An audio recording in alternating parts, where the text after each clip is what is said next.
গোটা রাজ্য জুড়ে আমরা এই সামিয়ানা প্রোগ্রাম করছি। আমাদের পুরো রাজ্য জুড়ে 1 লক্ষ চারা লাগাবার আমাদের উদ্যোগ দেওয়া হয়েছে। আমরা মাননীয় মুখ্যমন্ত্রী আমাদের মমতা ব্যানার্জির অনুপ্রেরণায় আর আমাদের জেলা প্রেসিডেন্ট আলপনা ব্যানার্জির নির্দেশে আমরা প্রত্যেকটা আসানসোলে যতগুলো আমাদের ব্লক আছে 19টি ব্লক আছে, ওই 19টি ব্লক প্রেসিডেন্টদের আর জেনারেল যে আমাদের জেলা সেক্রেটারি ওনাদের হাতে আমাদের জেলা নেত্রী আলপনাদি তুলে দিয়েছেন আমাদের এই গাছ চারাগুলো। আমরা আমাদের ব্লকে 150 গাছ চারা পেয়েছি। তো আমরা এই লাগানোর আমরা কালকে থেকে আমরা করছি। কালকে আমরা 11 নম্বর ওয়ার্ডে গোবিন্দপুর অফিসে করেছিলাম, পার্টি অফিসে, ওখানে আমরা লাগিয়েছি 70টা, অন্তত 70টা গাছ লাগিয়েছি। আর আজকে আমরা এই ধাক্কা অফিসে আমরা এই ধাক্কা স্কুলে ধাক্কা এনসি বিদ্যালয়ে আমরা এটা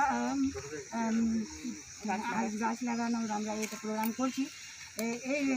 এর জন্য আমি এই স্কুলের হেড মাস্টারকে অনেক অনেক ধন্যবাদ দিচ্ছি।